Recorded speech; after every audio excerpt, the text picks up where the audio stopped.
வணக்கம். அதிரடியின் இன்றைய பிரதான செய்திகள். முதலில் தலைப்புச் செய்திகள். மாணவர்களுக்கு மதுபானம் வழங்கிய ராணுவ சிப்பாய், பெண் மாணவிகளுக்கும் காட்டப்பட்ட ஆபாச காணொளிகள், அடுத்தடுத்து வெளியான திடுக்கிடும் தகவல். இளம் பெண் ஒருவர் தனது குழந்தையை வைத்துக் கொண்டு செய்த மோசமான செயல், குழந்தைக்கு நேர்ந்த பரிதாபம், தீவிர விசாரணையில் வெளியான மர்ம சம்பவம்.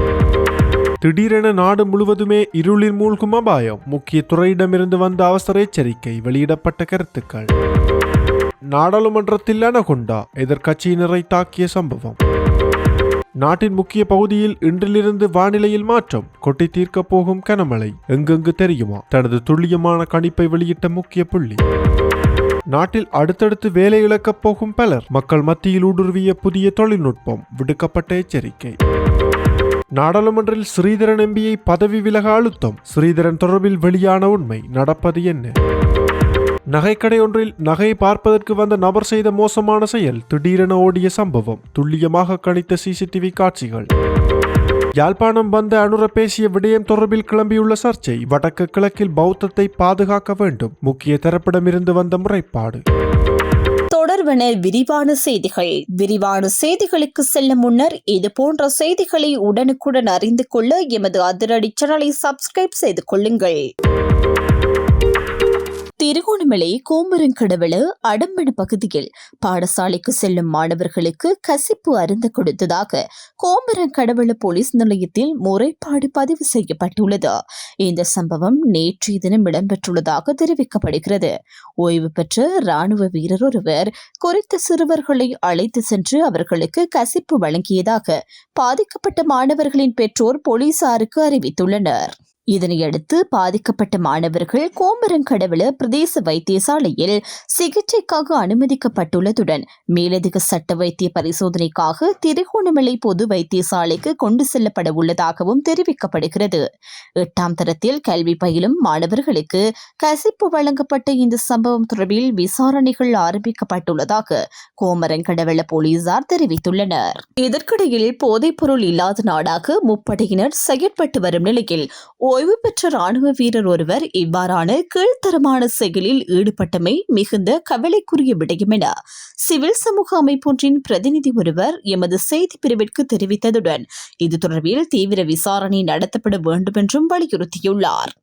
இது இப்படியிருக்க பாடசாலை மாணவர்களுக்கு பல சந்தர்ப்பங்களில் ஆபாச காணொளிகளை காண்பித்த குற்றச்சாட்டில் சந்தேக நபர் ஒருவர் கைது செய்யப்பட்டுள்ளதாக நானுவோயா போலீஸ் நிலைய பொறுப்பதிகாரியும் பிரதான போலீஸ் பரிசோதகருமான ஜனக பண்டார தெரிவித்துள்ளார்.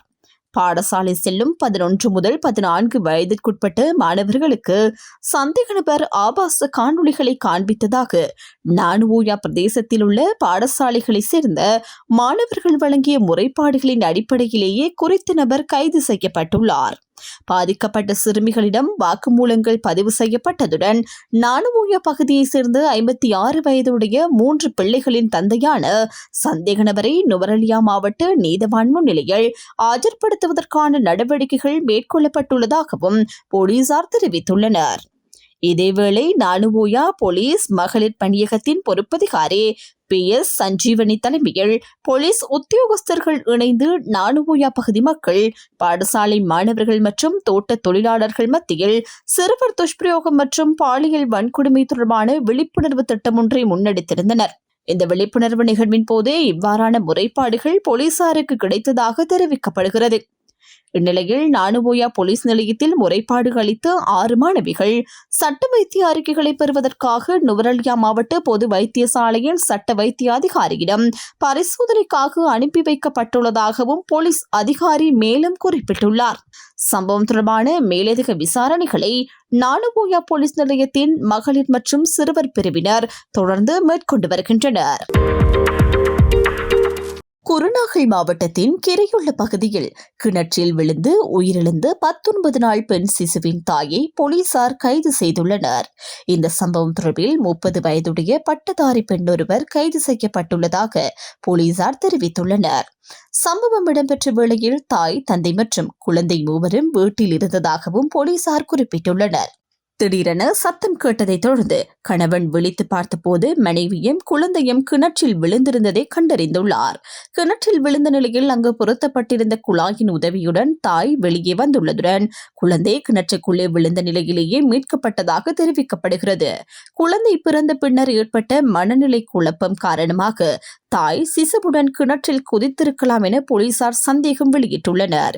குறித்த தம்பதியினருக்கு இடையில் இதற்கு முன்னர் எந்தவித குடும்ப தகராறுகளும் அல்லது முரண்பாடுகளும் இடம்பெறவில்லை என ஆரம்பகட்ட போலீஸ் விசாரணைகளில் தெரிய வந்துள்ளதாகவும் தெரிவிக்கப்படுகிறது. சம்பவம் தொடர்பான மேலதிக விசாரணைகளை போலீசார் தொடர்ந்து மேற்கொண்டு வருகின்றனர். நாடளாவிய ரீதியில் எந்தவித முன்னறிவித்தலுமின்றி பணிப்புறக்கணிப்பு போராட்டத்தில் ஈடுபட உள்ளதாக மின்சார தொழிற்சங்கங்கள் அரசாங்கத்திற்கு எச்சரிக்கை விடுத்துள்ளன. மின்சார சபை மறுசீரமைப்பு நடவடிக்கைகளின் கீழ் மின்சார சபை பணியாளர்களின் உரிமைகளை பாதுகாப்பதற்கான உரிய நடவடிக்கைகளை வலுசக்தி அமைச்சு மேற்கொள்ள தவறியுள்ளதாக கூறியே இந்த எச்சரிக்கையை தொழிற்சங்கங்கள் விடுத்துள்ளன. இலங்கை மின்சார சபையை முற்றாக நீக்குவதற்கான வர்த்தமானி அறிவித்தல் தொடர்பில் பொறியியலாளர் சங்கம், தொழில்நுட்ப பொறியியலாளர் மற்றும் அதிகாரிகளின் சங்கம், போக்குவரத்து ஊழியர் சங்கம், அலுவலக சேவை சங்கம், கூட்டு மின்சார சங்கம், அழைப்பு மைய இயக்குநர்கள் சங்கம் மற்றும் பாதுகாப்பு வலுவூட்டல் மன்றம் உள்ளிட்ட பல தொழிற்சங்கங்கள் இணைந்து போராட்டத்தில் ஈடுபட உள்ளதாக அறிவித்துள்ளனர். இதேவேளை இலங்கை மின்சார சபையை முற்றாக கலைப்பதற்கான வர்த்தமானி அறிவித்தலில் கையெழுத்திடுவதற்கு தேவையான அனைத்து ஏற்பாடுகளும் மேற்கொள்ளப்பட்டுள்ளதாக தமக்கு தகவல்கள் கிடைத்துள்ளதாக இலங்கை மின்சார சபை சுதந்திர சேவை சங்கத்தின் பொதுச் செயலாளர் பிரபாத் பிரியந்த் தெரிவித்துள்ளார். இந்த வர்த்தமானி அறிவித்தலை வெளியிடுவதை உடனடியாக ஒத்திவைக்குமாறு வலுசக்தி அமைச்சரையும் அரசாங்கத்தையும் வலியுறுத்துவதாகவும் அவர் மேலும் குறிப்பிட்டுள்ளார். நாடாளுமன்றத்தில் நேற்று இடம்பெற்ற விவாதத்தின் போது பிரபலமான அனகொண்டா திரைப்படத்தை அரசியல் சூழலுடன் ஒப்பிட்டு பிரதியமைச்சர் நளின் ஹேவகே வெளியிட்ட கருத்துக்கள் பெரும் கவனத்தை ஈர்த்துள்ளன.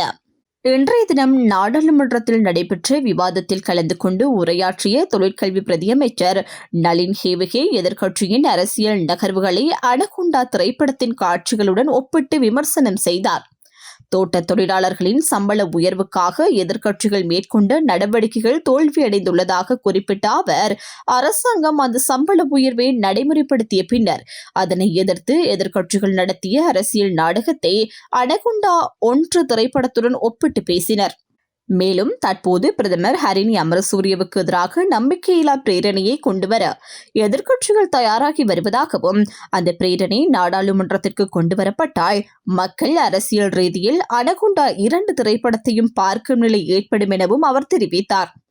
அனகொண்டா 1 மற்றும் அனகொண்டா 2 ஆகிய 2 பாகங்களையும் அரசியல் மேடையில் காணும் காலம் வந்துவிட்டது. பிரதமருக்கு எதிரான நம்பிக்கையில்லா பிரேரணை வந்த பின்னர் அனகொண்டா 2 படத்தின் கதையை அனைவரும் நேரில் பார்த்துக் கொள்ளலாம் என அவர் கூறினார். எதிர்க்கட்சியின் இவ்வாறான அரசியல் நகர்வுகள் தோல்வியடையும் என்பதையே இந்த உருவங்களின் மூலம் பிரதியமைச்சர் நளின் ஹேவகே மறைமுகமாக சுட்டிக்காட்டியதாக அரசியல் வட்டாரங்கள் தெரிவிக்கின்றன.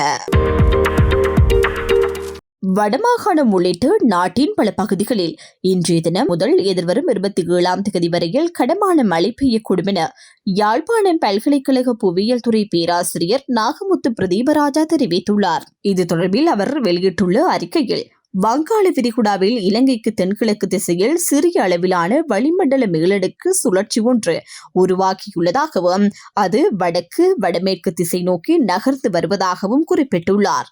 இதன் காரணமாக இன்றைய தினம் முதல் எதிர்வரும் 27ஆம் தேதி வரையில் வடக்கு, கிழக்கு, உவா, மத்திய, மேற்கு மற்றும் வடமத்திய மாகாணங்களில் பரவலாக மிதமானது முதல் சற்று கனமானது வரை மழை பெய்யும் வாய்ப்பு காணப்படுவதாக தெரிவிக்கப்பட்டுள்ளது. இதனால் நெல் அறுவடை மற்றும் நெல் உலர்த்தும் பணிகளில் ஈடுபட்டு வரும் விவசாயிகள் இந்த மழைநிலையை கருத்தில் கொண்டு தனது செயற்பாடுகளை திட்டமிட்டு முன்னெடுக்க வேண்டும் என்றும் பேராசிரியர் அறிவித்துள்ளார். இதேவேளை தற்போது வடக்கு மற்றும் கிழக்கு மாகாணங்கள் உள்ளிட்ட நாட்டின் பல பகுதிகளில் மாலை மற்றும் இரவு நேரங்களில் நிலவி வரும் குளிரான வானிலை எதிர்வரும் 27ஆம் தேதி வரை சற்று தளர்ந்து வெப்பநிலை ஓரளவு உயர்வடையும் என்றும் அவர் குறிப்பிட்டுள்ளார். அத்துடன் எதிர்வரும் 29ஆம் தேதி முதல் வடக்கு மற்றும் கிழக்கு மாகாணங்களின் சில பகுதிகளில் மீண்டும் மிதமான மழை பெய்யக்கூடும் எனவும் பேராசிரியர் நாகமுத்து பிரதீபராஜா தெரிவித்துள்ளமை குறிப்பிடத்தக்கது. இலங்கையைச் சேர்ந்த சுமார் 1,80,000 தொழில் வல்லுநர்கள் தங்களது வேலைகளை இழக்கும் அபாய நிலையை எதிர்நோக்கி இருப்பதாக தகவல்கள் வெளியாகியுள்ளன. இலங்கையின் கொள்கை ஆய்வுகள் நிறுவனம் சமீபத்தில் மேற்கொண்ட ஆய்வின் அடிப்படையில் இந்த நிலைக்கு பிரதான காரணமாக செயற்கை நுண்ணறிவு அதாவது AI தொழில்நுட்பத்தின் வேகமான வளர்ச்சி அமைந்துள்ளதாக தெரிவிக்கப்பட்டுள்ளது. இந்த அச்சுறுத்தலுக்கு உள்ளாகியுள்ளவர்களில் 1,79,290 பேர் எழுத விளைஞர் பணியில் அதாவது கிளார்க் பணிகளில் ஈடுபட்டு வருபவர்கள் என அந்த ஆய்வில் கண்டறியப்பட்டுள்ளது. மேலும் இந்த ஆய்வின் மூலம் செயற்கை நுண்ணறிவு பயன்பாடு அதிகரிப்பதன் காரணமாக நாட்டில் மொத்தமாக சுமார் 1.83 மில்லியன் பணியாளர்களின் தொழில்கள் எதிர்காலத்தில் அச்சுறுத்தலுக்கு உள்ளாகக்கூடும் என சுட்டிக்காட்டப்பட்டுள்ளது. அத்துடன் இலங்கையில் தற்போது பணிபுரியும் மக்களில் சுமார் 22.8% செயற்கை நுண்ணறிவு தாக்கத்தினால் தங்களது வேலை வாய்ப்புகளை இழக்கும் நிலைக்கு தள்ளப்படலாம் என்றும் கொள்கை ஆய்வுகள் நிறுவனம் மேலும் தெரிவித்துள்ளது.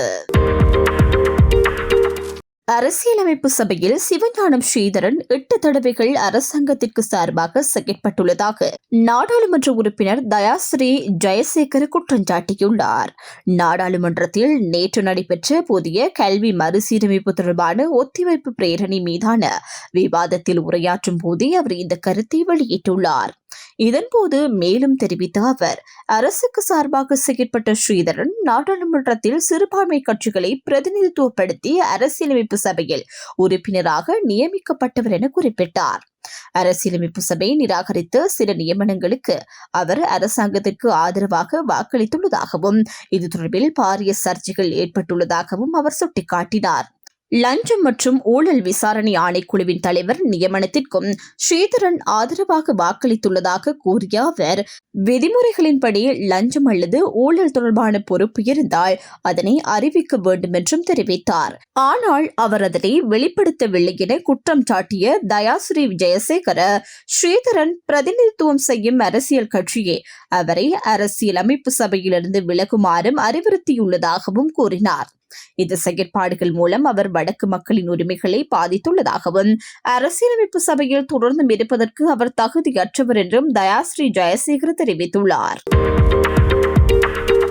ஹட்டன் நகர மையத்தில் அமைந்துள்ள ஒரு நகைக்கடையில் ரூபாய் 2,83,000 மதிப்புள்ள தங்க நெக்லஸை வாங்குவதாக கூறி வந்து அதை எடுத்துக்கொண்டு தப்பி சென்ற துணிகர சம்பவம் ஒன்று பதிவாகியுள்ளது. இது தொடர்பில் மேலும் தெரிய வருவதாவது, சந்தேக நபர் முதலில் அந்த நகைக்கடைக்கு வந்து தங்க நெக்லஸை பரிசோதித்து அதன் விலையை விசாரித்துள்ளார். பின்னர் அதை வாங்க வருவதாக கூறி கடையிலிருந்து சென்றுள்ளார். மறுநாள் கடையில் 2 ஊழியர்கள் மட்டுமே இருந்த நேரத்தில் மீண்டும் வந்து அவர் தங்க நெக்லஸை வாங்க வந்ததாகவும் தனது மனைவி பணம் எடுக்க வங்கிக்கு சென்றுள்ளதாகவும் கூறி அந்த நெக்லஸை மீண்டும் காட்டுமாறு கேட்டுள்ளார்.